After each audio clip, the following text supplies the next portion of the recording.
সংসার মানেই শুধু সুখের গল্প নয়। আসসালামু আলাইকুম, কেমন আছেন সবাই? সংসার শুরু করার আগে আমরা সবাই ভাবি জীবনটা হয়তো অনেক সুন্দর হবে। স্বামী থাকবে, সন্তান থাকবে, নিজের একটা ছোট্ট পরিবার হবে, সবকিছু নিজের মতো করে সাজাবো। কিন্তু সংসারে আসার পর বুঝতে পারি, সংসার শুধু ভালোবাসার নাম না। সংসার মানে দায়িত্ব, মানিয়ে নেওয়া, কখনো কখনো চুপ করে থাকা, আবার কখনো নিজের ইচ্ছেটাকেও একটু পাশে রেখে দেওয়া।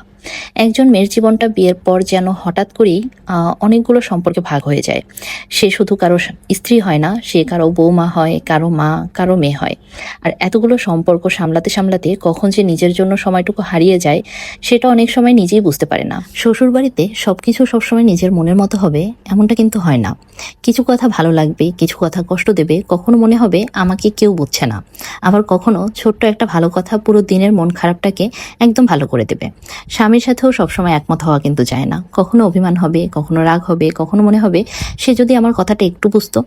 কিন্তু দিনের শেষে এই মানুষটার সাথেই তো জীবনের সবচেয়ে বড় পথটা হাঁটতে হয়, তাই না? আর সন্তান হওয়ার পর জীবনটা যেন পুরোপুরি বদলে যায়।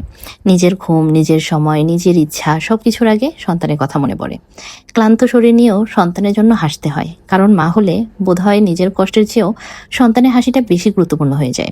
তবে একটা কথা আমি খুব বিশ্বাস করি, সংসার টিকিয়ে রাখতে শুধু একজনেরই সবসময় মানিয়ে নেওয়া উচিত না। ভালোবাসা তখনই সুন্দর হয় যখন দুজন দুজনকে বোঝার চেষ্টা করে, সম্মানটা দুজনেরই থাকে। আর একটা মেয়ের সংসার তখনই সুন্দর হয় যখন সে শুধু সবার যত্ন নেওয়ার মানুষ না হয়ে নিজেকেও একটু যত্ন করার সুযোগ পায়। কারণ একটা সংসার সুন্দর করতে গিয়ে নিজেকে পুরোপুরি হারিয়ে ফেলা কোনো সমাধানই হতে পারে না। আমরা কেউই কিন্তু পারফেক্ট নই, কোনো সংসারই পারফেক্ট না। কিছু হাসি থাকে, কিছু কান্না থাকে, কিছু অভিমান থাকে, আবার অনেক ছোট ছোট সুখও থাকে।